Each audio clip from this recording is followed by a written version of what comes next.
Welcome to another great edition of the Get Made podcast. I got a brother that I had the opportunity of meeting a couple of years ago. Actually, it was a few years ago. I think he wrote a book once, and I told him he need to put that book in electronic copy because I can't read it, right? You did. And so, we was in Atlantic City, of all places, right? Hmm. So, but I've always thought, had some good respect for the brother, high respect for the brother. Um, we've been able to meet over the years, and once I got a platform, I wanted to make sure that I get him on the platform to have a conversation with him, to share some of his information with my audience. And I got the opportunity to do that today. And so I like to introduce to you all, those who may know him, those who don't, my brother Hassan Akbar. Assalamu alaikum wa rahmatullahi wa barakatuh. Wa alaikum salam wa rahmatullahi wa barakatuh. Sheikh. Nah, Alhamdulillah. it's a pleasure, man. You know, Yes. uh, I want you to give a little bit more info about yourself to the Mm, audience so they can get to know you from you, if you don't mind. mm. Yeah, sure. First and foremost, barakallahu fika. May Allah place barakah in your life, in your family, in your health, in all aspects. I mean, Because um, from the first day that we met, you've been very pleasant to be around. alhamdulillah. And I don't find, in my experience, much seniors who engage from a position of love, mutual respect, and gentleness. A lot of our elders, because of life, I understand it, are pretty harsh, pretty strong, Mm-hmm. aggressive, or what can be perceived as aggression. Impressive. Mm-hmm. And we know how to operate in those spaces. Right. You've always come from a very gentle perspective, and it's always been a pleasure to be more relaxed in your presence. So that's a beautiful thing. I just want to say, Thank you, um, Aki. May Allah make me better than how you view me, Aki. Ameen, inshallah.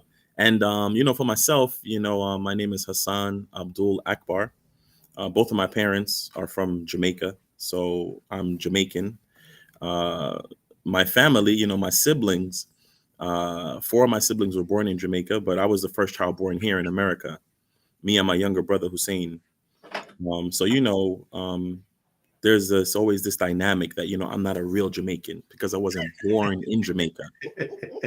And I've always told them, a cow born in New Zealand or in Africa is still a cow. Still a cow, right? And subhanallah, now that we have Trump back in office, and he did his executive order stating that you cannot be a citizen unless your parents were citizens. Uh-huh. One of my brother's older ones who used to troll me, Ibrahim, he said, subhanallah, finally you're a Jamaican.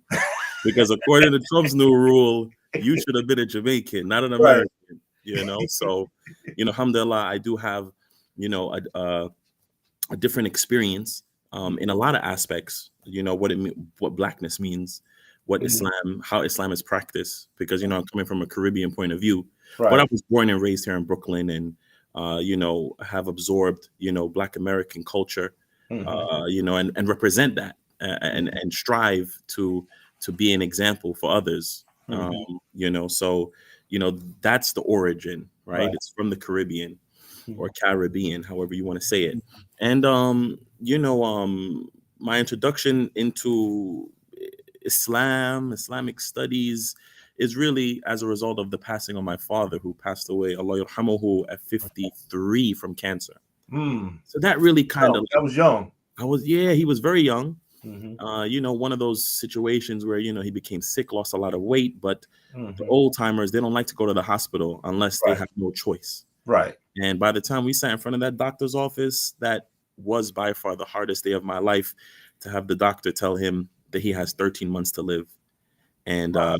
when my father left the room for follow-up appointments, I did what I see on TV. Hey, doc, what does he really have? And he's like, your dad's going to die in 6 months. And to the T, we got the diagnosis in February. In August, he was dead as a doornail. Mm. So that really, May Allah expand His grave for him. I mean. So that really very early put me at on a different course, Okay. than what my friends, than what my environment was calling me to, than just what was expected of, just get married, have kids, and get a job. I became responsible in a more higher degree for my younger siblings, three of them. I was only 22 at the time. So, I had two younger sisters, 9 and 8. Oh wow. Mom, dad, Right. and although I have older siblings, they've all gone off and were living their They life. were living their life at that point. Right. Right. So it forced me into manhood very, very abruptly. But it Mhm. also, you know, um, subhanAllah, you never know how Allah will, guide an individual or wake an individual up, or it was the catalyst to send me down this path of seeking knowledge Mhm. to get where I am today and to be who I am today. Mhm. So, it's kind of like, what we would say, the gift and the curse, Right. in the sense of it was the greatest gift, because without it, I don't think I would be, Imam, Dr. Hassan Akbar, Right. Mhm. speak several languages, author, lecturer, Mhm. da'i. It wouldn't have been Right. without his passing. All those labels, right? Yes, without his passing, it wouldn't have been, subhanAllah. And what is more scary is that I find myself making dua to Allah, don't let my death be the reason for my children to get serious. Mm. Like, because it was his death that made at least me get serious. Mhm. I don't want my children, the process of my children getting closer to you, oh Allah, be a result of me passing away. Like, give them sincerity and faith now, Right. like while I'm alive, Right. Right. so yeah, And you can that help cultivate it, and you can help cultivate it. yes, yeah, there's a lot that I could advise now, because Right.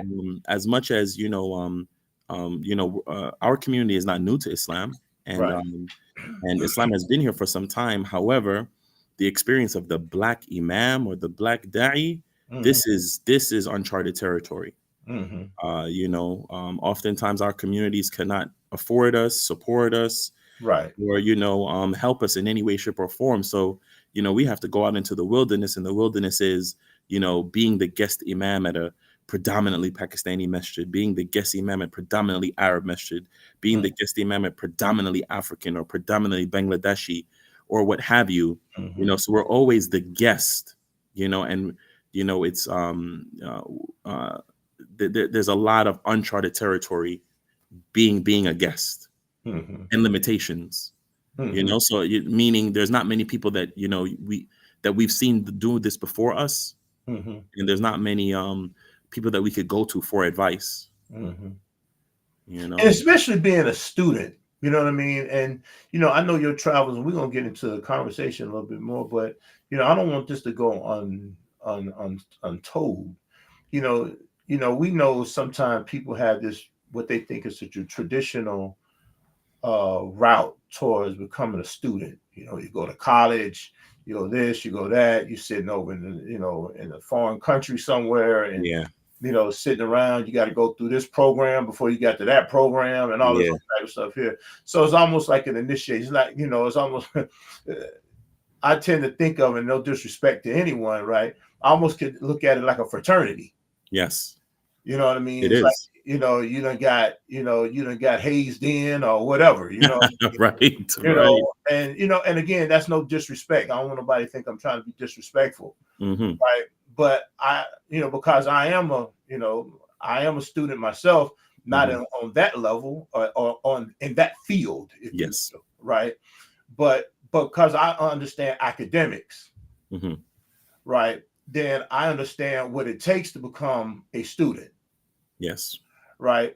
And your trajectory wasn't your path, if you will, Yes. wasn't that path.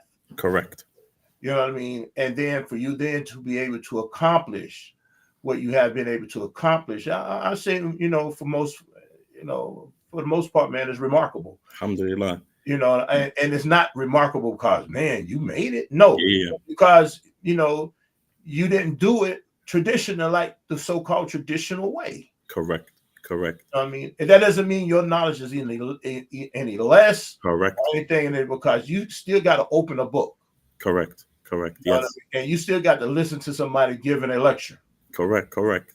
You know what I mean? And you still got to pass them and make that grade. Right, right, right. We're still taking it from the same sources. Exactly. There aren't, think about knowledge in this sense as, knowledge is the water and we all got to go to the well, Hmm. so we got to get our water from that well Hmm. by however we get it. Right. There are those who are fortunate enough to be able to sit by the well, throw the bucket in, and pull that water on. There are others that gonna tap into that well water. Maybe they got to dig in their own backyard until they reach the water. Well, It's exactly. still well water. It's the same source. Hmm. Or maybe they got the luxury and the path where they could get it installed right to their house. Right. So yeah, the sources are still the same. We still got to open the book. We still got to learn. We still got to be evaluated and tested and move forward. But Hmm. it is, alhamdulillah, which is the strength of our faith, is that it is grounded in the same source. Hmm. And that's what has kept and preserved this ummah as compared to the other of the other nations. So Hmm. yeah, you are absolutely right as it relates to my the way in which my path to seeking knowledge. And traditionally speaking, it has been, as you said, you either go to a Muslim country and Hmm. you sit there and you have all the time in the world to finish your course, to memorize Quran, and to benefit from the people of knowledge around you. Right. Um, um, and that has always been the traditional way of doing things. But Hmm. because of the internet and because of now we have all these AI tools, knowledge can be tapped from anywhere in the world. Hmm. It may not be as conducive of an environment because you're not surrounded by it 24/7, Right. Right.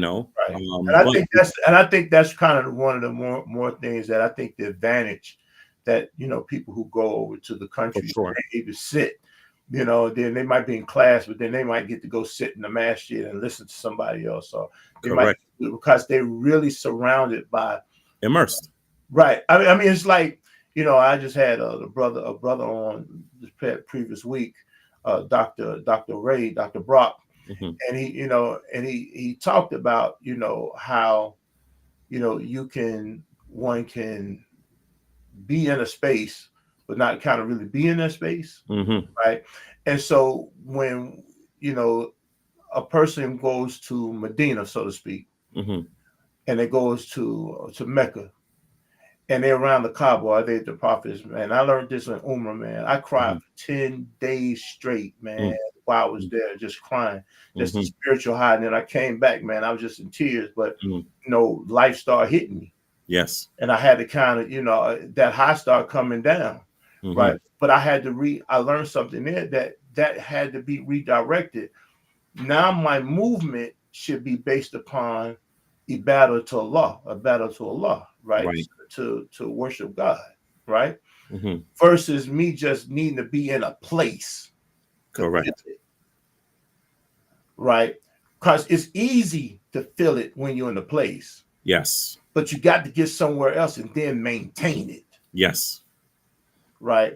And I Yes. think that's what I think in your travels and maybe other students travel. I see that, and many other people who I've came into various different other brothers I've came in contact with who have similarly traversed, some going and some Hmm. not being able to go, some getting in, piecemeal here and there, or Yeah. Yeah. nation there, right? Yeah. And so I see the difference in the travel, Right. not the information. Correct. Correct. So yeah. So you're hitting it on the head there. Uh, you know, uh, those who are able to go overseas, not only are they immersed, but it takes a level of sacrifice that not many are willing to make. Hmm. Being away from home for so long, months at a time, sometimes years at a time, Hmm. and Allah is going to reward that sacrifice. Right, for sure. Um, so as for me, I've done all my studies virtually, all my studies from the comfort of my home, from the comfort of my living room. Right. It was going to perform Hajj in 2009, the year after my father passed away, and making a commitment that I want to become a student of knowledge Hmm. when I come back to the States. And Hmm. it was with this one brother who recommended to me the institute that I studied from, Aris Institute at the time. Now it's Aris University, based in Malaysia. Hmm. Um, uh, that I should, they have an online program, a 3 year bachelor degree program intensive. And I was like, you know what? I'm going to commit to this program and just see it out to the end. Mhm. And subhanallah, the program was such that there were not live classes. It Mhm. was like 5 courses a semester, regular, with videos, 15 videos for the 15 weeks of the course. Mhm. After every video is a quiz. After every 7 videos is a midterm and then final. And then you move on to the next course. And Mhm. what had happened was that after 2 years, when I registered for my final year, I was told that all the videos were corrupted and that I would have to wait until the sheikh, his name is Dr. Isam Rajab, Mhm. of Allah, that I have to wait until he re-records. I said, nah, we're not doing that because now you're going to Right. slow me down and stop me. Like, Right. I paid my money. I know that while I'm taking the class pre-recorded, there is a virtual live class that happens simultaneously. Okay. So I want to join the live students and finish my last year. Mhm. No, you can't do that. He only takes a batch every 3 years. You won't be able to join. I said, well, ask the sheikh. And so he asked the sheikh, and the sheikh was like, no problem. Let him jump in with us, the live students. So, Mhm. there was a little bit of an intimidation because for 2 years, I'm hearing his voice, pre recorded. And now I'm actually seeing the man live and Mhm. interacting with him live. Mhm. And, also being the new kid, like, a freshman in school, Right. I got these students. There's like 20 students that are live, like Right. 15 sisters, 5 brothers. Sisters have been taking the lead for so long. They fill up all of our events. And we're not saying enough on that. And I don't feel we're putting in enough resources to create, scholars from our sisters class, Mhm. sheikha, to the degree that we should have. But that's a whole nother conversation. Right. However, I found myself to be excelling, and this is not, a form of bragging, but I found myself to excel in that arena with Mhm. these students, and I finished the course, finished the year, top student, and told the sheikh I'm looking for a master's degree program in Islamic studies, and he said, "Stay with us. You're my best student. We're opening a master's next semester. It's a 2 year program. Stay with us." Mhm. And so it was after completing their 2 years master's program Mhm. um, that I began to give dawah publicly. Okay. So, I don't judge the younger generation who may come to me and ask me for advice on speaking. That Mhm. maybe they don't feel too confident, or maybe they've made some mistakes, and people have come to them and checked them after the prayer, like, hey, you said this was haram, it's not actually haram, you said this was halal, you said this is the only way to be forgiven, but Allah says this, and they're asking for advice as to how to deliver proper sermons and how to check their information. And I'm like, listen, I'm like, I didn't get on the pulpit until I had a master's degree. Mhm. Now I know what you're thinking in your head. You're thinking I'm telling you don't talk and wait till you finish something. In one sense, I am. In one sense, I am saying if you're in a program, humble yourself, relax. You're a second year student in a bachelor's degree program. Mhm. Finish the program, dog. Finish the program, then get on the pulpit. Right. Because all these little mistakes that you're talking about, you clean that up with the 4 years. Right. You know how the battle that it took to be going to Masjid Taqwa every Friday for Mhm. Jumu'ah, as I did, to see Imam Siraj Wahaj, Hafidhullah, and other speakers up there talking. And I'm sitting there saying, he made a mistake. Like, I just studied this. Like, I just got this. And, to humble myself and say, no, no, no, no, no, no. It's not your place to go there, correct anybody. It's not your place to feel that you deserve it. Finish your program. Respect the pulpit enough that you are not going to stand on the mimbar of Rasulullah Sallallahu until you have a degree. Okay. If asked, if questioned, I didn't get up there because I was inspired enough, or I felt like I knew enough, or I felt like the people before me were not as educated as me. Mhm. I ascended that pulpit once I had accomplished something. Once my teachers have stated and put faith in me and in my knowledge, that's when I rise to get on the pulpit. Mhm. And, I found a lot of success in that area, Okay. so much so that when it comes to the other students of knowledge, meaning those who have traveled overseas, I've Mhm. always held them in a high regard and respect, and I will always continue to do so. Meaning, every time I've bumped into, whether it was Mufti Munir, Mhm. Hafidhullah, Mhm. or whether it was other shuyukh Mhm. and other imams and other da'is who I know went overseas to study, I've always, when the opportunity is presented, hey, can I take you for dinner? You know, hey, Mhm. can I pay for lunch for you? First and foremost, it's not because I know you per se or listen to you per se, but it's out of respect for your sacrifice. You went and did what I couldn't do or wouldn't do or whatever it was, Mhm. and I'm gonna honor that knowledge. Right. I want to take you for dinner, and I want to pick at you. The other half of that was not only to honor, but to see where I was, because I studied all virtually. They studied in person. So I just wanted to see, can I hang in a conversation? Can I hold my corner? Can I Right. hold my weight? If they throw out terms, can I throw out other terms? Can I Right. follow their logic? Can I produce my proof? It was a way of gauging. And I found in many of those instances, those students of knowledge, saying like, hey, listen, like you are like we see you, we respect where you're at, like Mhm. you got it, like yeah, you didn't travel overseas, but you got it. One quick story: Sure. after I finished my master's, I was invited to Malaysia, because I told you Aris University moved to Malaysia. Mhm. So the sheikh, he said, come to Malaysia for 6 months and teach a course. I said, listen, I work a full-time job, you know, which is also something different. Many da'is, imams don't have full-time jobs. That's Mhm. their full-time job. But I manage a full-time job and my full-time da'wah. And I can only take like maybe 2 weeks. So he said, Mhm. okay, come for 2 weeks. Long story short, I end up getting invited back to Malaysia the next year for one of the largest Islamic conventions called the Straight Path Convention. And Mhm. there was a speaker there. Not a speaker. There was a brother who was running an institute in Malaysia. He's an elderly gentleman, Mhm. and he had invited me to his institute to speak, give a lecture. And Okay. the only reason why he invited me was because one of his students said, "Hey, there's this guy that came from America. He taught my class 2 days. He's amazing." So Mhm. the guy said, what did he speak about?" And he said, "Oh, he spoke about racism and what it means to be black in America."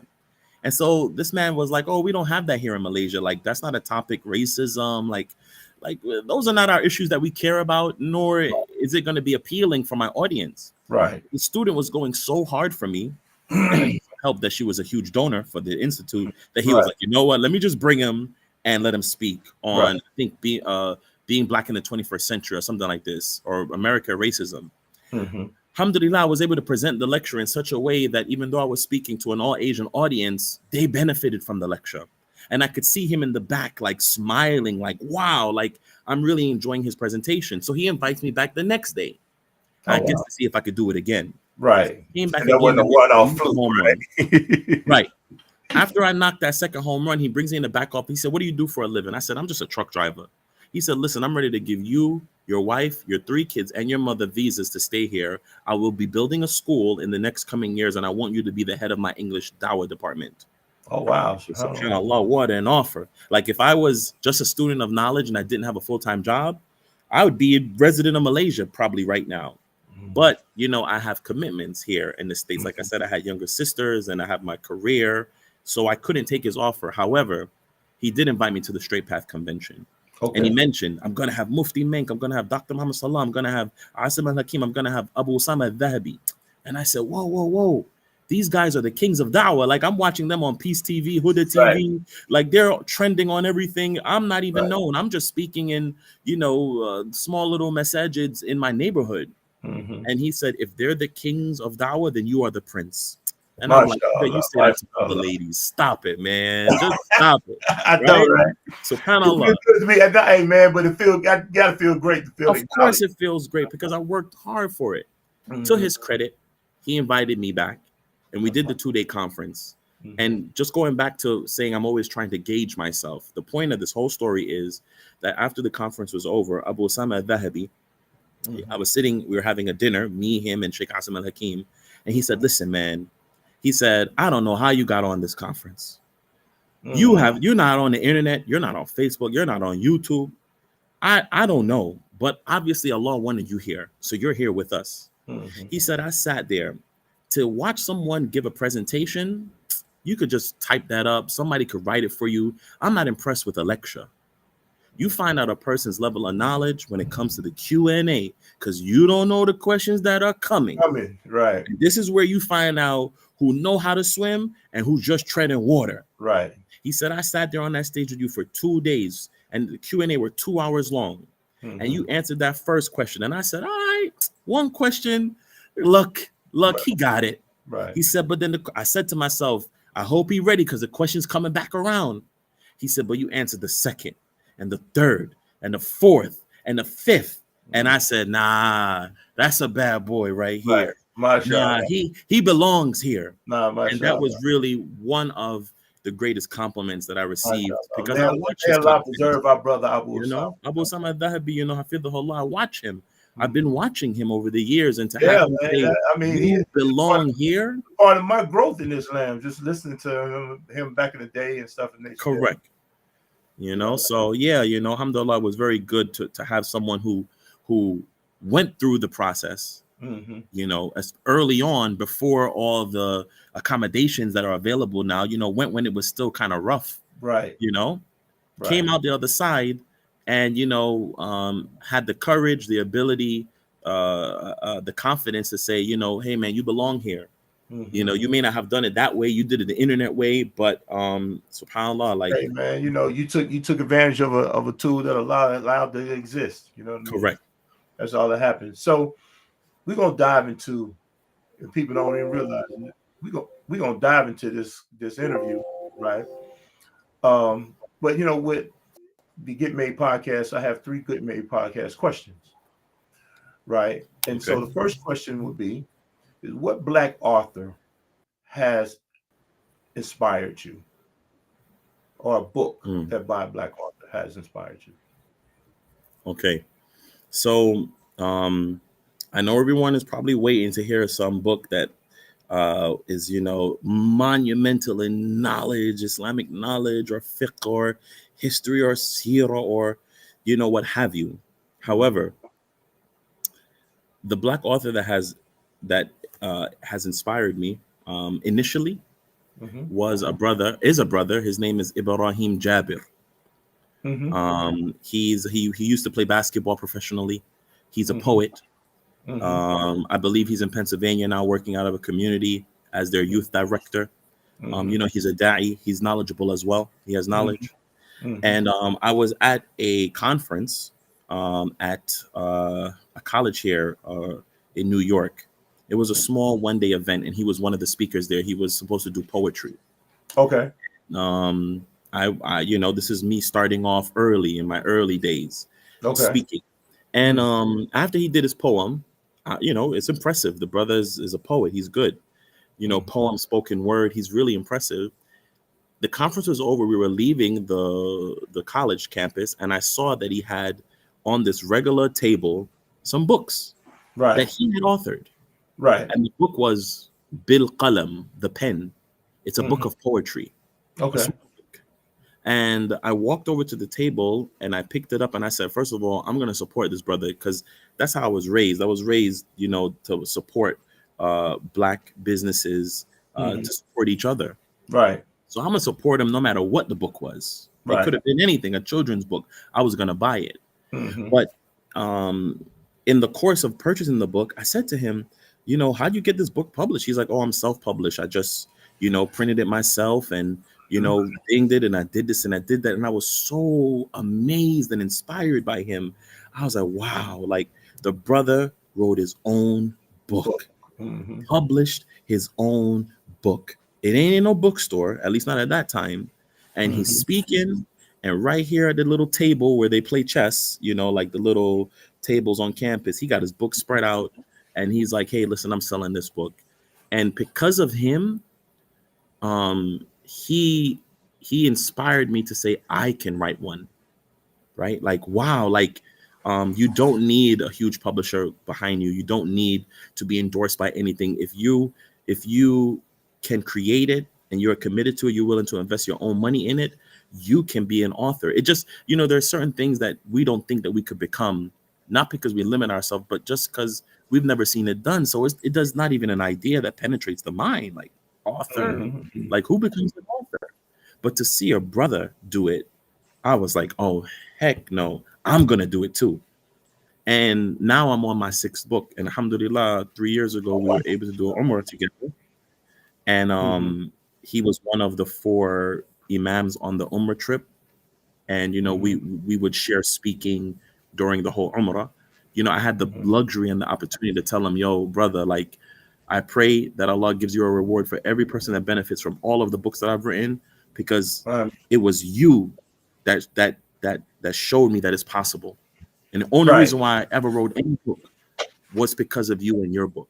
So I would have Mhm. to say Ibrahim Jabir, and his book was Bil Qalam, was the Mashallah. most inspirational black author for me.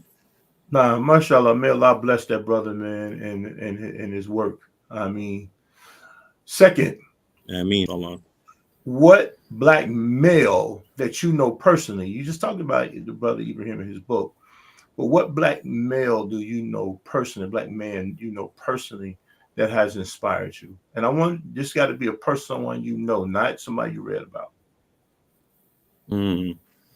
So a black male that has inspired me personally. Mm-hmm. Well, I must admit that there are not many black males in this field, as in other fields, the field of da'wah, and scholarship, right? Okay. Mm-hmm. Um, because there are many Arab imams, da'is, scholars. There are many Dead Sea, Pakistani, Afghan, Bangladeshi, what have you. Yeah. So the black imam, and I'm not talking about Africans. I'm talking about the Black, black right. imam, the American imam. There aren't many, right? So the box is already very limited. Mm-hmm. However, I would say that the person that has actually inspired me the most that I've met has to go to Abu Osama Dhahabi. Imam Abu Osama Dhahabi. I've had the pleasure of sharing his company several times, and he's a senior to me, and he's Mm-hmm. one of those that are established. Right. Right, he has a Right. global presence. Right. And again, just as I complimented you, I found him to be very loving, very ready to embrace, ready to welcome the next generation. Has nothing but kind things to say about me and my presentation, and Mm-hmm. behind the scenes has always tried to facilitate collaboration. He's like, there's another young brother who's just like you, meaning like genius and smart and eloquent. His name is Mufti Munir. You got to link up with him. Like, I got to Mm-hmm. bring the two of you guys together, and, Mm-hmm. for somebody to foster, coming together and not, be an impediment to people, coming together is Right. such a pleasure of fresh Right. air. Plus, I benefited from his knowledge on a personal level. I Uh-huh. benefited from his advice. He's called me and, just given me advice unwarranted, but I accepted it and I receive it. Mm-hmm. And watching him, especially during that short time we were together in Malaysia, watching him with all of his accolades Mm-hmm. humble himself before the other speakers on the conference, Mm-hmm. and ask them questions. I was like, Mm-hmm. wow, like, you still ask questions like at this stage, like, like, you Right. still trying to get clarity on Right. issues. Like, wow, like, you never stop learning. Like, you have to be humble enough to say, even if I have a position on something, I'm still gonna, run it past, Sheikh Hassan Clay. I'm gonna ask him what he thinks about this situation. Mm-hmm. It was really beautiful to see, someone who I perceive as a teacher, Right. become a student, um, Mm-hmm. for the sake of benefiting himself. Like, I'm gonna benefit myself, and if that means, being in we're in a private SUV, stretch SUV, going from the venue to dinner. It's maybe a 20-minute drive, and and he's in there, asking all of the speakers in there questions like he's a student. And I'm like, I don't even feel like I belong here. Let me just disappear in the back before they say, "Who's this guy back here? How did you get here?" I got this guy from who this guy? All up, So it was Alhamdulillah. really nice to see that, man. Alhamdulillah. Alhamdulillah. So, and my last question, and this is going to tip us dead into the conversation for today. And we kind of started in it somewhat already.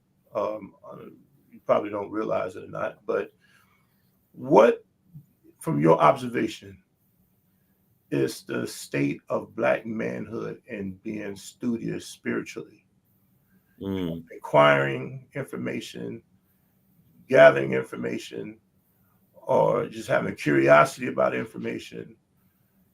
What do you believe the state, your observation of it for right now? hmm. Um, yeah, that's a sensitive one, and obviously, this is just my experience, my perspective, people that I've seen, and any criticism that I may levy to answer the question Mm-hmm. is a critique from a position of love, from a position of wanting the best for my community, for my people, uh, Mm-hmm. in general. Mm-hmm. I would say that I have found more people from other communities asking about how to go about acquiring knowledge than from my own community, the Black community, right? I find a lot of younger Arabs or Pakis or Banglas, asking more questions about how to go about the seeking of the knowledge than I have young blacks coming to ask. And I Mm-hmm. make it my mission that although I do speak in a variety of communities, I am constantly going back to my community, whether that's Masjid Taqwa, whether that's Masjid Nasr, Mm-hmm. Masjid Nasr in Pleasantville, New Jersey. Mm-hmm. There are other communities that are predominantly black. And I'm like, even if they're not able to pay an honorarium, or really compensate me enough for the 3-hour drive to Atlantic City to give this lecture, I have to give back, and I have to go visit my community to show the younger brothers that you can um, be an imam and be a da'i and pursue knowledge and be accomplished. Mm-hmm. I'm very cognizant of that. Mm-hmm. And when I am speaking in my own circles amongst my own, um, I don't find that many people aspiring to pursue knowledge. I haven't found many people coming up to me and saying that they want to seek it. Not that it never happens; it does. There'll Mm-hmm. be one brother, or maybe two brothers, but not at the level that I would like it. Mm-hmm. And why is that? What is your thought Mhm. behind the obstacles or the blocks or the lack of curiosity of being able to do that? I'll tell you, it is, I believe, because of a lack of examples. I believe that just like with the brother Ibrahim Jabir, it was like I didn't even know that you could write a book, nonetheless print a book by yourself until I saw it. Mm-hmm. And then I was like, oh, I could do this. So for me, um, when I first started giving dawah, I was dressing in a long white thobe. I had I didn't have huge hair, huge afro. I had a turban on, and because of the way that I could pronounce the Arabic words and the Quran, people often thought I was Arab, or at best an Arab mix, especially because I'm fair skinned, Mm-hmm. right? I'm light skinned. Mm-hmm. So I was like, you know what? I'm doing a disservice to my community. I want to get on the pulpit and I want young black people to see a black man on the pulpit quoting the Quran, speaking in Arabic, being able to teach so that they could say, I could do that. And after 5 years, I changed my whole. Now I only wear African dashikis. I got this huge afro, and I'm out there, even in the way that I speak and some of the way that I pronounce words in the English language, I want people to know it's a black man up here talking, Right. right? I go out of my way to do that because I want to show the example. I feel like a lot of the young black brothers, Mm-hmm. they don't see many black men in this field. Mm-hmm. So, you know, innocently, you don't even think it's for you. You're just like, I just want to like get close to the speaker, but I don't think I ever could be the speaker. Again, it's not thinking that they don't have what it takes. They just, the people who they're sharing on Instagram, the lectures, the videos, it's all Arabs that they're sharing. It's all, Desis that they're sharing. It's white converts that they're sharing their content. It's not many black people that they're sharing. And maybe because there's just not that many getting the light and the observation. So I feel like if they saw more people, if they saw them, just like they say like we don't see a lot of us being represented on TV. Right. and we need more diversity, which inspires more people. Or a person will say, it wasn't until I saw whoever on TV that I thought, wow, I could do this too. I feel like that's where our community is lacking, that we need to highlight Black scholarship more so that young Black men and women could aspire down this path. Mm-hmm. They need to see us more. Mm-hmm. Do you believe it's? I mean, and we talk about, I think I don't want to harp on this part as much as I want to try to highlight something. Mm. Right. There's a conversation that's held, in respects to who a person may say you are supposed to take from that person. Right. Right. And our community has been notoriously uh, corralled that way. Yep. Yep. Yeah, you're absolutely right. Let me take it from there. Okay.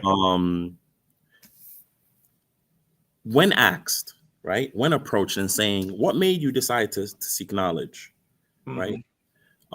One from among the answers that I often give is, I didn't want to have to go to an Arab for the answer of a question when my mom asked me what this ayah means. Mm-hmm. If my mom says, how do we pay zakatul fitr? I didn't want to have to run to a Pakistani brother or a Bangladeshi brother to get the answer. Mm-hmm. I wanted to be a source of knowledge and benefit for my family. Mm-hmm. That when my mom says, what does this mean? How do I do that? I can answer those questions. Right. And far too often, our communities are run outside of the community for answer. But you Right. don't find that in the other way. You will Right. never find a young, Pakistani person going to a non-Pakistani imam to get their questions answered, unless it's subjects that are taboo and they feel like they can't, take it from their scholarship. Mm-hmm. So you find every community going to their own for the answer, and our community going to everybody else for the answer. Right. And that's a huge problem. And it's gotten to the point where, when we say, we believe that white ice is colder. You all in my head, bro. There you You know go. what I mean? God, that's a classic. That's a classic understanding that a white man's ice is colder. The concept. Yep, exactly. We believe that unless it comes from an Arab, that it's not. Then it the Arab imam or da'i or scholar, his answers are taking with the without question. Mm-hmm. And there is this assumption that he's done all his due diligence. Mm-hmm. And so he's giving you an answer that's wholesome. Mm-hmm. And I found myself, even when answering people in and outside of our community, right? Mm-hmm. That, when I answer the question, it's like I will be questioned, or, I will be, the young brother will try to want to go back and forth with me on something. Mm-hmm. And I said, let me ask you a question.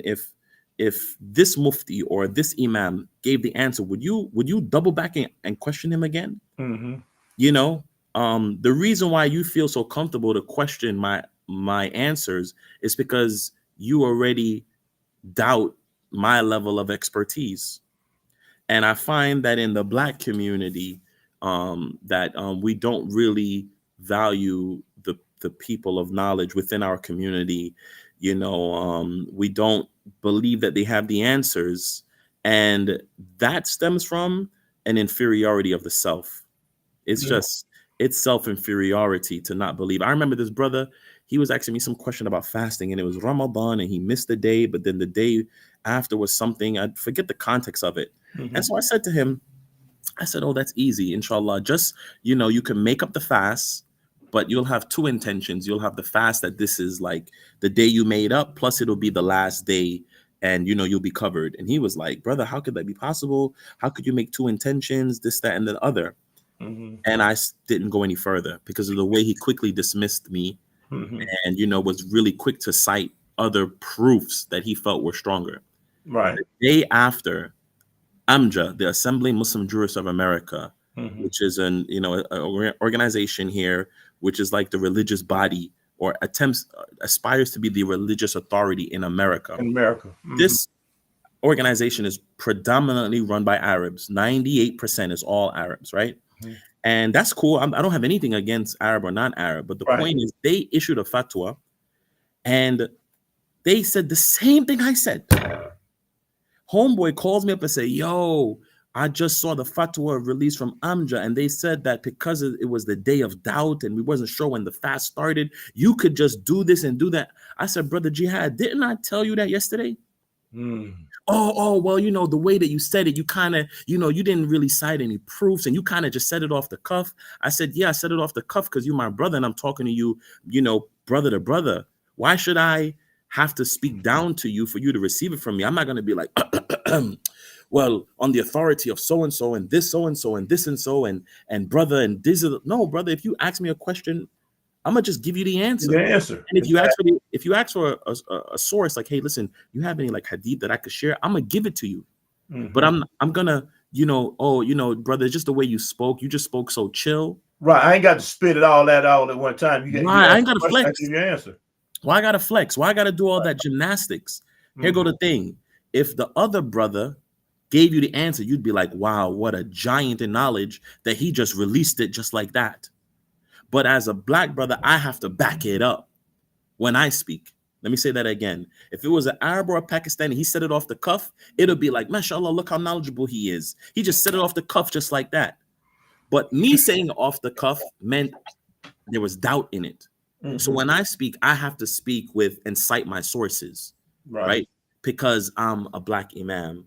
I got to cite my sources while the other person would get the pass. And I called them out on it. And I said, brother, I just want to say one more thing. One of the scholars of old, his name is Ibn Hazm al-Andalusi, rahimahullah. He wrote a book about character and behavior and friendships. And he said, one of the ways to test if you have a solid friend is to advise that friend. Right. Just advise him. If you find your relationship grew stronger after the advice, that was a solid friend. But if you find that after you have advised him, he's distanced himself, he was never your friend to begin with. Right. So the simple way to clear out who's my friend and who isn't, just advise them on something. Just advise them. Mm-hmm. And I said, I'm giving you this advice, brother. And I was like, this, that, and this, and that. And I hope and I believe that we are true friends and that our relationship grows stronger after this. The brother has never called me back since. Right. He was just too embarrassed to call me back, even though I tried to deliver it as gentle as possible. So, it's really unfortunate that we are not believed or we have to, produce so much. I tell my mother all the time, subhanAllah, as I visit communities, and I'm talking about those within my community, outside the community, I tell her all the time, I said, Mom, I have to prove I'm that guy every Friday. Like, she goes, you come to the masjid and, they don't hustle around you like they hustle around the other imams. They don't, wait for you or, try to, that's my imam. You just walk in and everybody walks past you like you're just a regular worshiper. But then when you deliver on that pulpit, you got the line waiting out the door to shake your hand. Why aren't they respecting you from the time you come on the premises? Like the imam is here. And I'm like, Mom, I'm a black man. And every Friday I have to prove my worth. Right. Prove why I belong in that people. I always show up and it seems like that is the classic thing here in this so on this soil, you know what I mean, for people of color, black men, right? Yes. And I look at that, and I'll pose this question to you because you did say something that was pretty interesting, with the concept of the white man's ice is colder, right? There is this level of admiration that we give unknowingly to other cultures. What I mean by that, because I know it sounds like I'm kind of running something, but what I mean by that is we have tried to emulate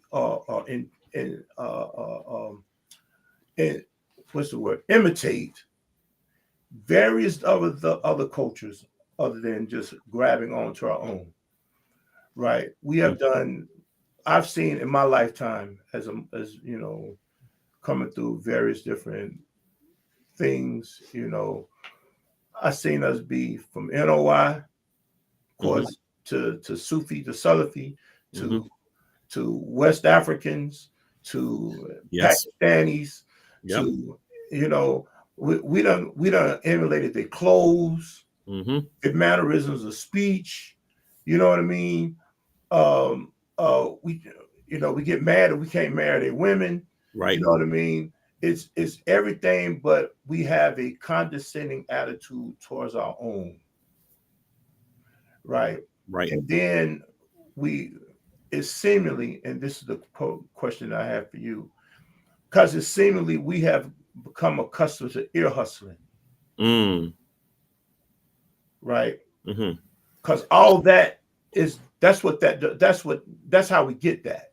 Mm-hmm. Is we ear hustle, or we observe and we hear and we try to emulate, or uh, um, we try to be them, Right. assimilate, if you Right. will, into them, and we don't respect our own. So therefore, we don't even take, like, for instance, there should be someone sitting with you. Mm-hmm. You should have students. You're a PhD. Right. You should have students. And I just put names out here, and I Yeah. say names with love, Yeah. Mm-hmm. right? Sheikh Tahir should have more students For than he sure. probably does, For right? sure. Mufti should have more students than what he does. You know, Imam Shadi Muhammad.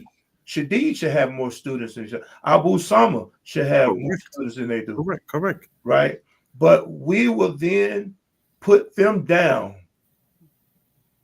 right? Mm-hmm. We'll put them down and shame them for even yourself, Mm-hmm. shame them for even putting themselves forward to have learned, to try to do this and try to do How that. dare you present yourself that way? Yeah, exactly. How dare you? Mm-hmm. Yeah. But and again, I say all this with love. Let someone like Omar Suleiman show up. Oh my God. You know, you Yasser Qadi, Nouman Ali Khan. Let these guys show up. let them guys show up. Now again, this isn't hate. I'm giving an example of how we're not, and we would take that. It's the ear hustle piece that I'm talking about. Right. Because now we're living in the age, and me and another brother had a great conversation this morning about this age we're living in, to where some of these guys now have developed a great marketing scheme, Mm-hmm. right? I won't lie to you. Mm-hmm. They have came in the era of YouTube and all other social media platforms where they have mastered it. Mm-hmm. They got all the nice music behind it, Right. Right. Right. Right. Right. the sheaves behind it, what they say, Yeah. all they talk and their little shorts and everything. And you be like, man, that Mm-hmm. was. I've even got caught myself doing it. Mm-hmm. Man, that was fire. Mm-hmm. I just heard Shadi say this a week ago. Mm-hmm. Matter of fact, yeah, well, yeah, I say it. I don't care. This is my podcast. You know what I mean? I've heard Omar Suleiman say something that Shadida said verbatim. Wow. Verbatim. Wow. I've heard Mm-hmm. him say exactly what this man has said verbatim. Mm-hmm. So I know he watching him, Right. but we won't watch him. Correct. Let We me won't watch piggyback. somebody like Hassan Let Akbar. me piggyback on a few things. Number one, there was this brother. Um, um, he Imam Muhammad Shanawi in Pennsylvania. He's an imam out there, and we're a similar age, and like he started giving dawah really early, and the young people were coming to the masjid, every Thursday night or Friday night, I forget the night, and listening to him. Mm-hmm. And from the very beginning, people looked at him and said, like, wow, like, so knowledgeable. Wow, look at the way he speaks. And we all held him in high esteem, and he is knowledgeable. Mm-hmm. And he continues to benefit the ummah in many ways, and I have nothing but love for the brother. Mm-hmm. However, in the course of speaking with him one-on-one, he divulged to me that, like, the first time he gave a sermon, it wasn't even a sermon that he wrote. Somebody wrote it for him and told him to read it. Mm-hmm. And so he had the courage to get to read the sermon. Mm-hmm. Everybody responded popular to it. So then there was like, go to this masjid and give another khutbah. And it was kind of like, that's how he began this Get his traction. traction, right? Mm-hmm. And subhanAllah, there's this artist, His name is J. Cole, and he's very poetic in the way that he Yeah, rhymes. we know J. Cole. We know J. Cole, and he says in one of his songs called "False Prophet" that I like. He says, minus the cursing and the subliminal, he says, come to find out, these brothers don't even write their shit. Right. Here's some new stuff bubbling up, and then they bite it. So he's saying, like, I held these guys in such high esteem. Come to find out, they don't even write their own They lyrics. write their own stuff. So, you holding this brother, and again, nothing to take away from him, Right. But it's like, how many others are in that same situation that we hold up in high esteem because they're Arab, and you don't even know that he didn't even write none of that. Right. I've had, one of the imams here in Brooklyn. Let me be frank. I've had at least 3 imams here in Brooklyn, Arab, grown men, meaning they could be my father's age, ask me, can I write for them a sermon so that they could deliver? Because, their English is not that well. And I said, wow, you getting full-time imam salary. You know what I'm saying? Right. Full-time imam privilege. And I didn't know that we had ghostwriting in the dawah. I didn't know that was a thing. And oh my gosh, man. I meant to write one day on my Facebook, like, some of your favorite imams I probably wrote for. You have no idea. You're talking about Drake. Some of your favorite imams I've sent, and I've wrote sermons for them. I'm your favorite lecturer's favorite lecturer. There you go. There you go. There you go. There you go. Come on. One of the imams. Oh my God. You got me snorting over here. Masjid Dawood. It's the oldest masjid in Brooklyn. Okay. The imam there, I'm forgetting his name at this point, but mashallah, he's a very good brother. He's invited me to give like reminders, like before in Ramadan, like before breaking the fast or what have you. And I remember that I was giving these reminders, and and then like he wrote me, was like, hey, listen, could you send me the reminder? Like, could you write one for me so that I could read one for me? Right. And I'm there like, wow, like, I'm gonna come to your message, and the brother's not even gonna hold a door open for me, right? And they don't know, but they're gonna listen to me by listening to you. Come on now. And I'm just like, I had no idea we had ghostwriting in this thing, and I'm working my butt off to make sure that my presentations is, at 100%. Right. There's a lot of people that are looking for everything else, right? everything, and they just get it just because of who they are. When I was in Malaysia, I was talking with them, and we were talking about this, and again, no shade at no one. Right. And I was like, look, I said, name for me a black da'i that is humongous and a giant in the Islamic world, like American speaking, English speaking. I said, the only 2 people that you can name is Dr. Bilal Phillips, Sheikh Abdullah Hakim Quick, Imam Siraj. That's it. Okay, that's it. I said, to this day, we have Dr. Tahir Wyatt, we have Mufti Munir, we have Imam Shadi Muhammad, we have Imam Abu Dhahira, we have Sheikh Abu Sajid. We have so many. Ali Davis. We have Ali Davis. We got Abu Osama. Oh my God, man! So many, and that's why in this Imam Okasha. We have all, correct. And this is why this Black History Month. I told my mom, what I'm gonna do is every day I'm gonna release a picture of a black brother that's not dead, but that's alive and doing the work. Okay. Don't tell me about the black companions, and we already know that. I need somebody. I need you to know who's here today. Who's here now, and I'm featuring them every day. I release one person every day. Of course, I begin with Dr. Bilal Phillips, Abdul Hakim Quick, Imam Siraj, and the rest of them.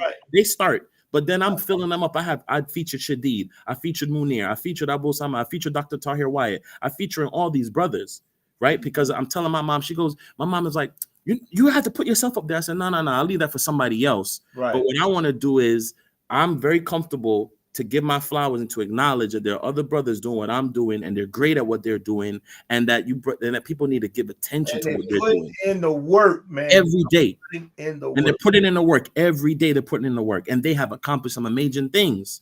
And I'm like, we need to highlight this. I feel personally, this Black History Month, there have been nothing online that has to do with Black Muslims at all. Before, maybe like 3 years ago, 2 years ago, like even the Yaqeen Institute and others, they would do like special things in Black History Month. Nothing. It's just empty. At least it's not popping up on my screen. I ain't popping up on mine either, and I'm all over the internet. There you go. It's just empty. And I'm just there like, yo, like these brothers, we have so much and they're not getting any light. And so the brothers in Malaysia, they were like, why do you think that is? I said, well, 2 reasons. Number one is they have communities behind them.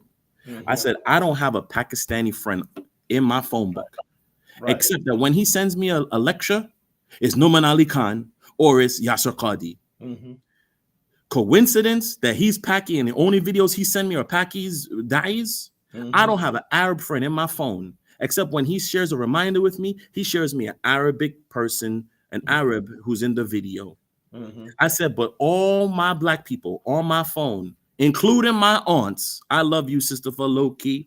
I love you, Sister Abiba. I love you, Sister Fatima. These are my aunties, not blood aunts, but they're damn near aunts. I mean, yeah, we that's our culture. That's when they share the videos, even them, it's Yasser Qadi, it's Imam Omar Suleiman, it's this and it's that, and I'm just there like, yo, like we don't share our own.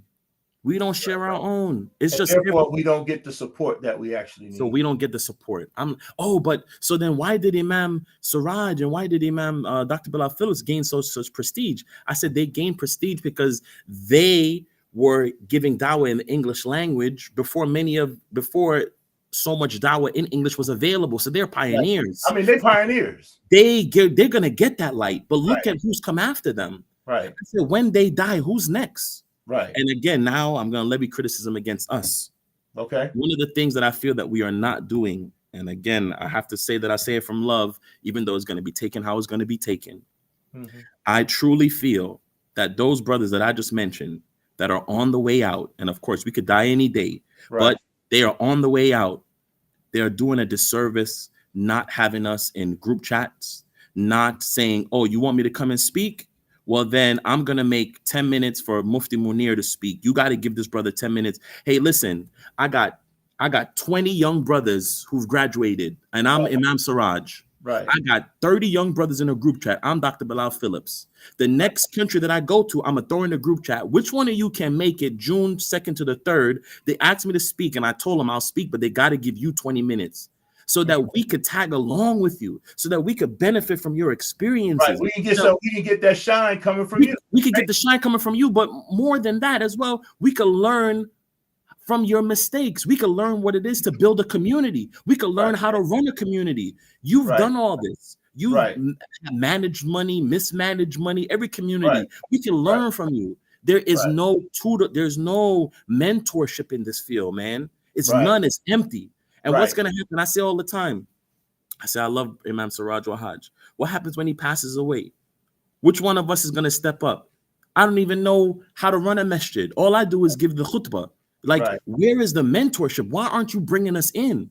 How many speeches are y'all going to give before y'all sit down and say, send me the youth. Send me the youth. I'm not speaking no more. If you want me to come, I'm sending someone to represent me. It's going to be Shadid. It's going to be Abu Tahir. It's going to be Hassan. It's going to be this. It's going to be that. Give us the game. Give us the game. No, none, brother. None. There's no. You ran right into the question. What is it that, we get ready to end it. What is it that we can do in order to do something better? That's the first part of it right there, I believe. Have to. We have to be able to speak to our own and then continue to prop our own up first. And then in those who have made it, so-called, the air quotes made it, you know what I mean? Then they have to reach back and pull, because I mean, in his own right, even Abu Osama, he was a imam of a masjid in a whole other country, in Europe. In Europe. You know what I mean? So, he does have, again, that's somebody else who has skill set. The international recognition. Right. You know what I mean? And now he's home now, alhamdulillah, he's back. You know what I mean? And so bring us in. Say it again. Bring us in. Bring us in. Exactly. And this is where we have to then be in a position of being able to get that type of push We have to, and this is why I'm gonna be honest with you. This is why I even with this podcast, I bring various different black men from Hmm. all different styles and walks of life who have something to offer to the community. So that one, they can get the exposure. Two, they can then say, what it is they have, how they can help us in that, what I can take from that. And this is why something like my platform, Hmm. I want my platform to continue to do. I mean, I bring some sisters on as well, but this because MADE, I'm sure you know, but I will say MADE is an acronym for Manhood, Accountability, Development, and Enrichment. Mm. We building manhood, we demanding accountability, we're providing we're promoting development and providing tools of enrichment. That's what's happening here, Hmm. right? That's the concept here, Hmm. right? But it just can't be me talking all the time Correct. in front of people. Correct. I can't just sit here and go on and just teach 15, 30 minutes. People going to tune me out. Right.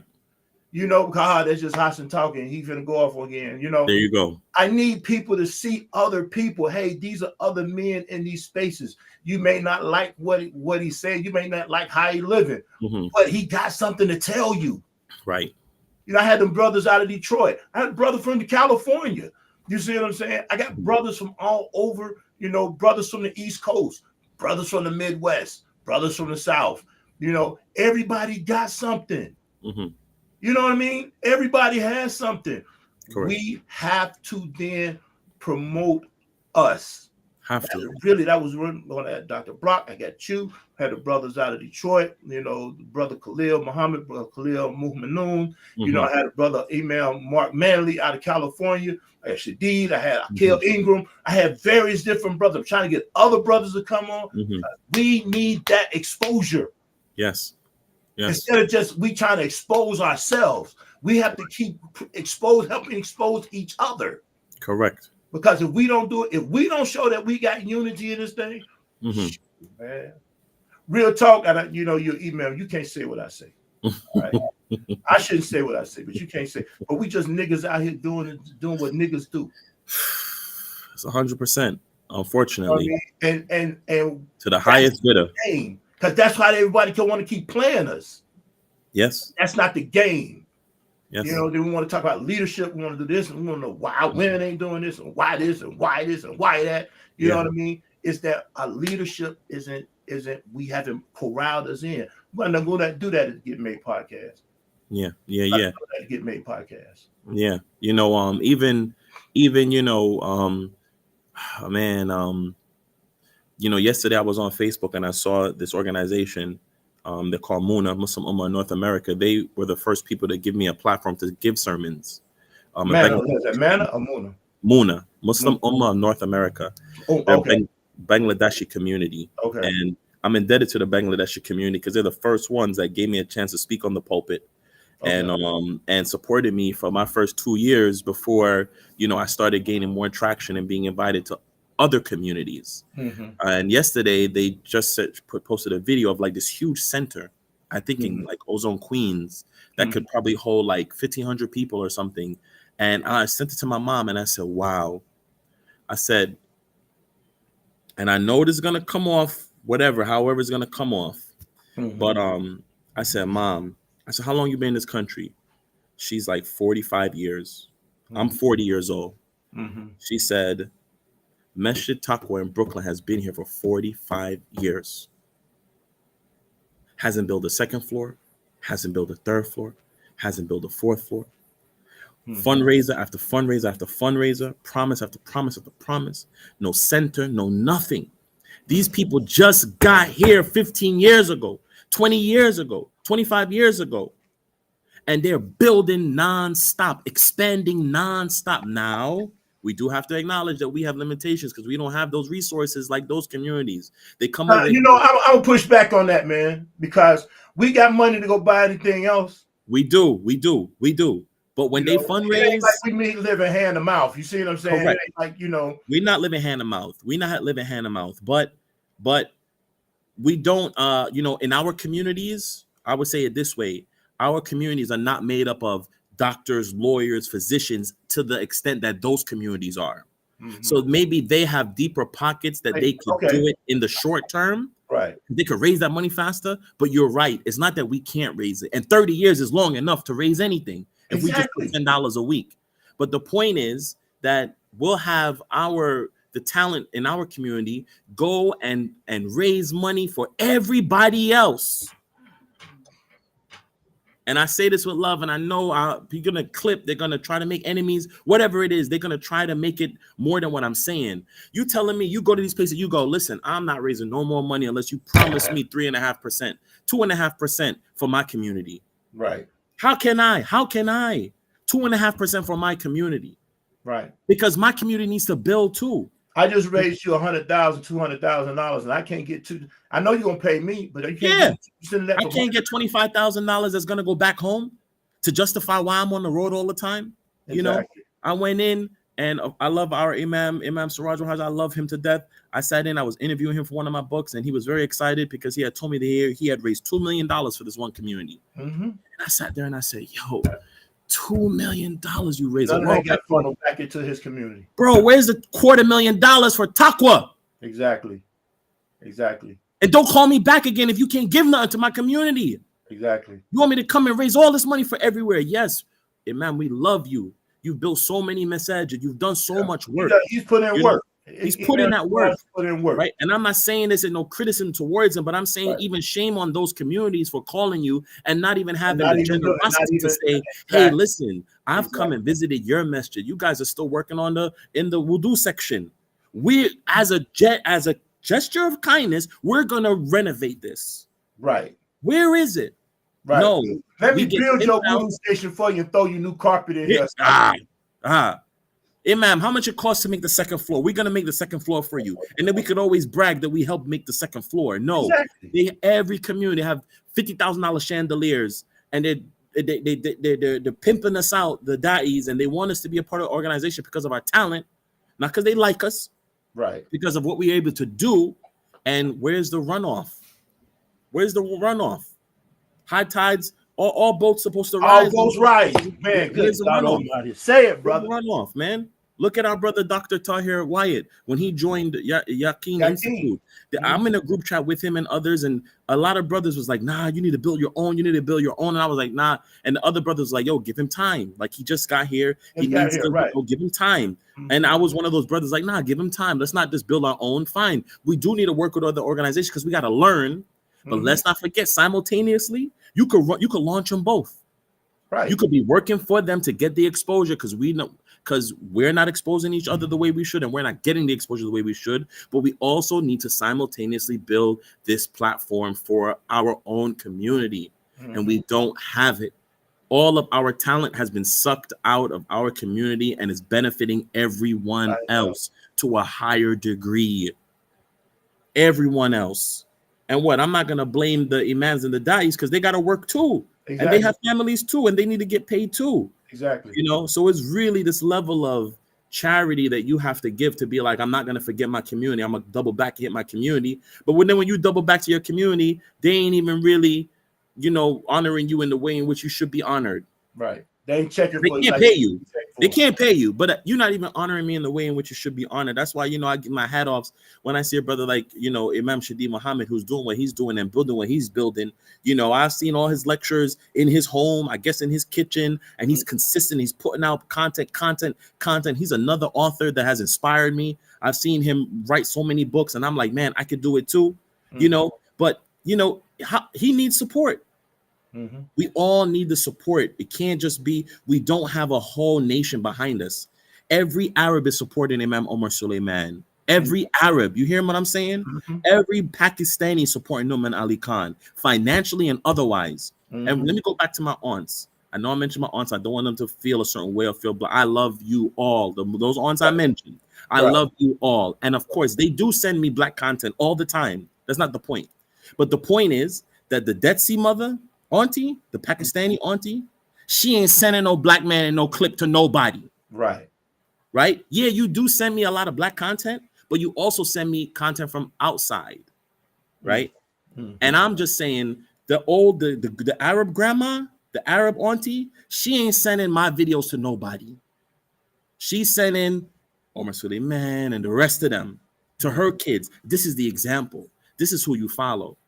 So Mm. it's not that they don't send black thing, but we're so comfortable because we're so loving. We share anything that we find beneficial. Right. And I'm not saying that should stop, Right. but I'm saying we need more of our own, sending more of our own content. Hmm. I'm not saying don't send me outsiders content. I'm not doing separation or Right. isolation. All my Exactly. aunties, I Exactly. love y'all. Keep sending me Keep everything, black sending and content, everything. but send my content out too. But send my content out too. Exactly. Send it to me by accident. Oops, baby, I was just sharing your video. You know what I Oh, mean? okay, I said, auntie, that's right. cool. Send my content out too. Send everybody's content out too, man. It can't just be other communities. They got the support. We don't got the support. Because we don't And have those the who are in support. the position of leadership, they need to make some time. And you know what I hear often that really deflates me? When they go, I hear some of the older brothers, they go, well, open your own masjid. I said, wow, brother, like, yeah. So open my own masjid, right? Right. Like we I'm going to deplete more of the resources. You deplete know more of what I the mean? resource, cut up the pie even more, so we sitting here even hungrier. Just cut the slice again, brother. I cut the slice 4 times. This Right. ain't even I'm a cutting pizza crumbs. anymore. I'm cutting crumbs at this This point. ain't even a pizza anymore. This is just a crust now. Exactly. Instead of hearing what I have to say and let's fix in what I have to say, let's address it in a certain matter. Let's approach the people in leadership and say, hey, listen, we need a mentorship program coming out of this because y'all not going to live forever. We need this and that. Nah, brother, just go and start your own. And then we get in our ego and we're like, yeah, you know what? I'm going to start my own. And yeah, we're going to have some success, but we're not going to be able to reach as much people as we can reach with the platforms that we already have. We're not going to reach it. My mother yesterday was in Brooklyn. She was by Masjid Khalifa, which is a masjid a few blocks down from Masjid Taqwa. Another masjid that I frequented as a young child, grew up in that masjid and Taqwa. They're like 4 blocks from each other. Okay. So the shutter was down and everything on a Friday. Mm-hmm. She spoke to the person on the corner. He's like, yeah, they're only open for Jummah. During the rest of the week, the masjid is kind of closed. And my mom is on the phone crying to me like, how many of, your uncles and your aunts, meaning, like elders, Mm-hmm. put money in, raise their children here. How is this closed? They own the whole block. They own the whole block. How is this closed? Like, what's wrong with us? Why all of our institutions have not grown? Mm-hmm. They're struggling to stay open. Everyone else is expanding. Everyone else is expanding. We can't even stay open. Yeah. I'm in with that, man. I'm gonna say this, and then I want you to let people know how they can reach you and everything. So I'm gonna give a comment to something you just said, right? And this really kind of ties back into this whole seeking of knowledge type of deal.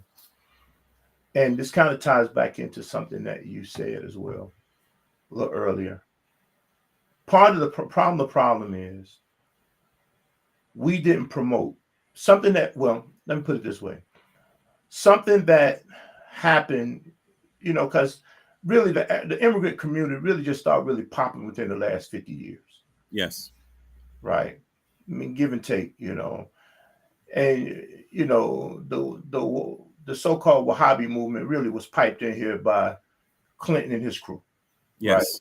And That's so that's a fact. that's a fact, you know what I mean? And so, what happened is they got here and then start getting the education. Because you said that, they got the money, they got the doctors, they got this. We've been told, and I think this is kind of, some of this is the old, separatist idea within the Black community, especially with the Black Muslim community. We've been told not to get the educate, not to go to the institution. We've been told not to mix and mingle. We've been told a lot of these different things, right? As far as education is concerned. Yep. Right.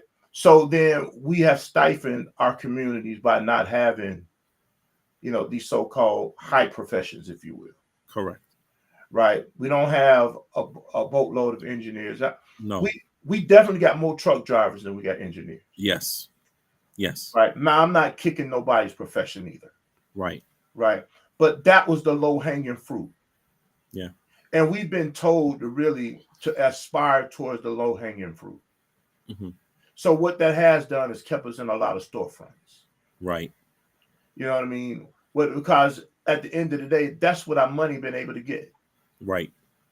Outside of buying our own stuff and doing this and doing that, Mm-hmm. and then we get the whole I understand it, and and to each his own on what I'm going to say. Mm-hmm. I person, I stand by what I say, Mm-hmm. right? We're not in a position Mm-hmm. as a community, Mm-hmm. especially in this day and time, Mm-hmm. have a single household earning. Right. We're not in a position because Right. we can't build community that way Right. because we don't have the high paying job, Yes. right? So then it would require, me and my wife to put our $5 together to make $10 to send over to the masjid while we go Yes. to work.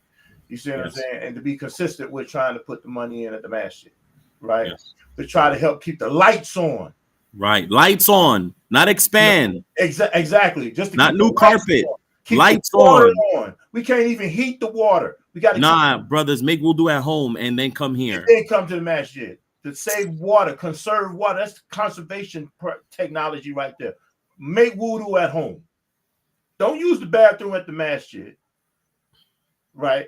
And I say that, because I want people to see the extreme of a situation when we have then denounced our situations, and then for those of us who have aspired towards the educational movement or the advancement in careers, what have we done? We went and assimilated with them.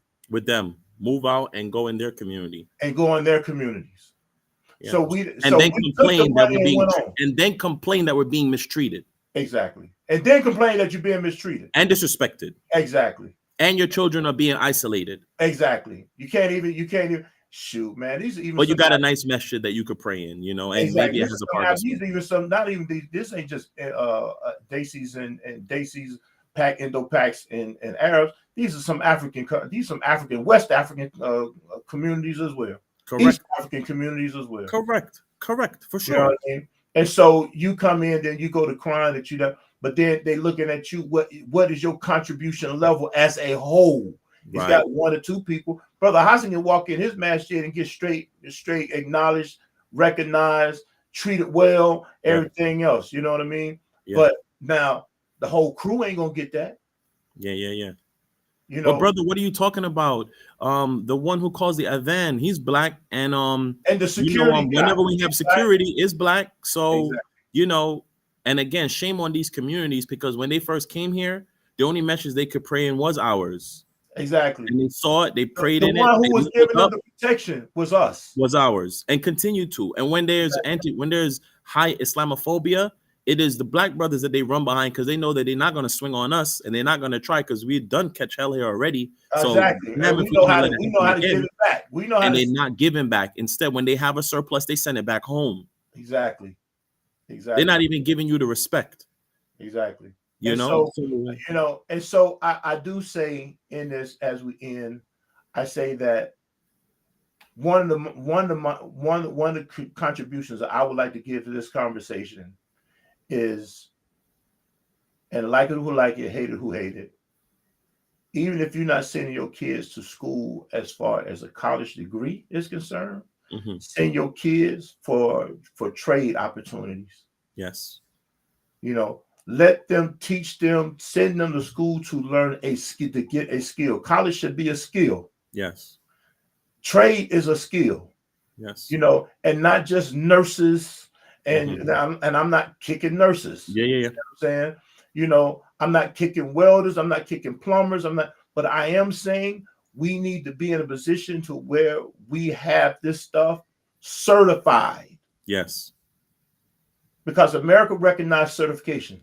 Right. And then you will be able to get the bucks. Now, that doesn't mean you're going to always get the big bucks. I live in Atlanta. Atlanta is full of a lot of black folks making it.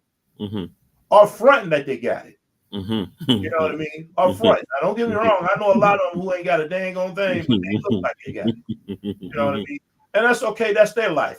That's on them. They pay their bills. You know what I mean? But I'm saying that we have to be in a position where we are sending our kids, the next generation, and teaching them how to corral this thing in. not just this whole me attitude, me too, me attitude, me I'm attitude, but Right. what is the collective going to look like?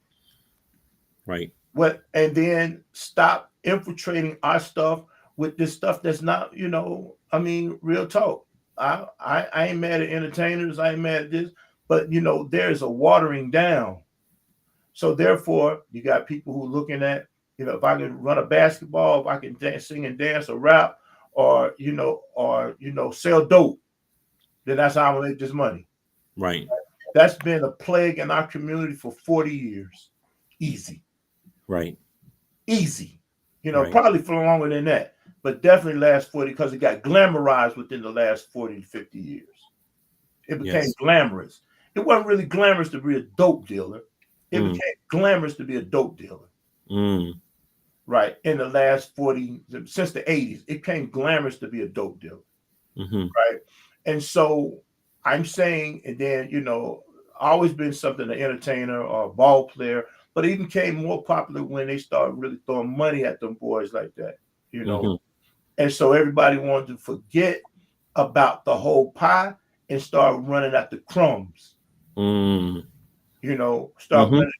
running at the crumbs. I know you have a profession. You're a pure professional outside of your Islamic. 100%. I'm Right. 100%. I'm 20 years in. I got another maybe 12 years to go. Mm-hmm. And, I found that at the PhD level of my Islamic studies, all of my professors, when they've asked me, what do I do? And I told them that, I work for the utility company in New York, they're like, don't leave your job. And I'm like, wow, I thought you would have said, like, go full time in the dawah, Allah will reward you. I thought you'd be telling me all of that. They're like, no, we keep your full-time job. Not only will you have the freedom to say what needs to be said because no one's paying you, but you have to support your family as well and community. And community. And And you know, community. You know what I mean? And so, and then that is an example. And here's what I want you to see. And then this is what I'm gonna lead over to you, let people know how they can reach you and everything, right? Because and I think it was one of the scholars of old, if I remember, he's a watchmaker. yes, Al Albani. Right. He's a watchmaker. Right. And so he had a whole nother job outside of just dawah. Yes. You know what I mean? And I'm saying to you, you showing that example,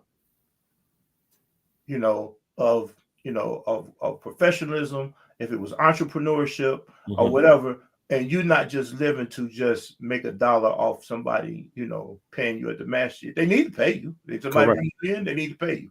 Correct. I mean, but that's not your livelihood. Right. And you're showing other people, younger people coming in behind you, hey, look, you got that job. You had to get some certifications and some Of skills and course. different Of things like course. that, in order to sustain and maintain And that. maintain it. And maintain it. I still got to be on top of my, my career Exactly. path. Exactly. So I want you to be, as I want you to be encouraged, man, that it might be a little bit extra work for you. Mm-hmm. Is it a little bit? I say that nice. Man, You know what I mean? But man. I want you to be encouraged that you are showing an example. You need to highlight that example as well. I hear, I appreciate you. I appreciate, what you just said. Unfortunately, though, sometimes when you highlight that, those that are around you who are not doing that feel emasculated, feel lazy, or feel, But like it who like it, hate it who hate it. right. They You feel can't that get way. into that. You I can't used get to omit. I used to omit that that I have a bachelor's degree in telecommunication engineering, and that I've been working in the industry for 20 years. Mm-hmm. And this one sister, black sister, I sent her my resume, and she was like, "I thought you had a degree." I said, "Yeah, I took it out." She's like, "Why?" I said, "Because it's an Islamic talk." She said, "No, the people need to hear that you got is an engineering degree and that you work in a full-time job. They need to hear that." I'm like, "Oh, I thought you just wanted my Islamic credentials while I'm at this platform." She said, "No, they need to hear it. They need to see that you can be, you can have a career and still be religious. You can have a career and still be scholastic. You can have a career and still call the people. They need to see that." And I was like, you know what, you're right. And so now when I'm asked on my resume, I always put that in the opening line. And the people, they look and they're like, wow, I thought you did this full time. As much as I see you on the internet every minute you traveling, every minute you speaking, I thought you're doing this full time. And I'm like, no, I just do this on Fridays and Saturdays, and sometimes Sundays. you know Sometimes, exactly. and when it calls for, I put some vacation days together and I Right. go, for the sake of the dawah. But uh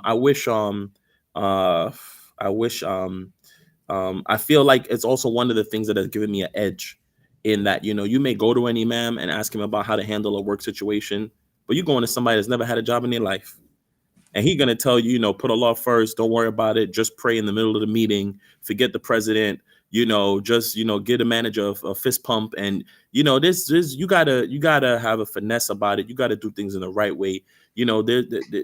There's it may not be wrong to do it the way you want to do it, but there may be a way that applies more wisdom. And I feel that that's where my leverage comes in, because I'm fully in this world. Right. you know So and if you don't still mind, man, so we can close it out, yes, man, yes, yes. because I done held Yeah, you. we'll keep going. We'll keep going for I 2 know, hours. Go man. ahead. I like talking to you, so I'll be here forever. So if you can, tell the people how they can reach you and reach out to you and see your content. Yeah, so it's if you go on Facebook, if you go on YouTube or Instagram, you type in Imam Hassan Akbar, you'll find me. Or my organization is called Nafsin Wahida, Nafsin Wahida, Nafsin Wahida, which means one soul, because we all come from one soul, Adam, and that's how the world became. If you go to those things, you type that in, you'll find some content. Not as much content as I would like, because I am a one-man team. I do work full time. I don't have anyone editing videos and putting it up, but that is the quickest way that you can reach me, and you can get familiarized with some of the work that I'm doing, inshallah. So repeat that one more time for us, please. So that is Imam Hassan Akbar. Imam Hassan Akbar, you type that in, or Nafsin Wahida. Nafsin Nafsin Wahida. Wahida. Yeah. Or I Nafsin got one. Wahida. Nafsin Wahida. If you type that in Google search, you're going to find me, and you could connect with me there. I'm certified in Islamic inheritance. I have a PhD in Islamic studies, and I'm an author of several books. So, inshallah, there's a lot of things that I'm involved in, and perhaps could be beneficial in for the community. Inshallah. So with that, everybody, please pay attention to him, give him some love, show him some love, check out his content, and buy his books, help him out, and that support the brother, right? And hey, support the Get Made podcast as well by continuing to tune in on us every Monday at 7 p.m. on Facebook at Hassan Clay, and on YouTube at the Get Made podcast on YouTube. Also, check out my new book. It's Taming the Storm, Understanding and Overcoming High Conflict Personalities for a Peaceful Life. You can find it at Amazon. Like I say, actually, I'm going to start selling that thing myself. I ain't keep giving Amazon my money. Amazon, they're taking too much, but all right, I'm going to put it in right now. So, I should have my website up in a minute, so you can actually purchase from my website. And so, by all means, continue to check us out and continue to support. We need your support. If you got any comments, by all means, leave them in the comments below. Hit me on the inbox if you want more privacy, or DM me on those. Oh, also, I have my handles is Instagram and TikTok is the Hassan Clay Experience. So check me out. I'm there, and if you need to hit me up, by all means, please do so. And we're gonna see everyone next week, same time, same place, Monday at 7 p.m. All right. Assalamu alaikum.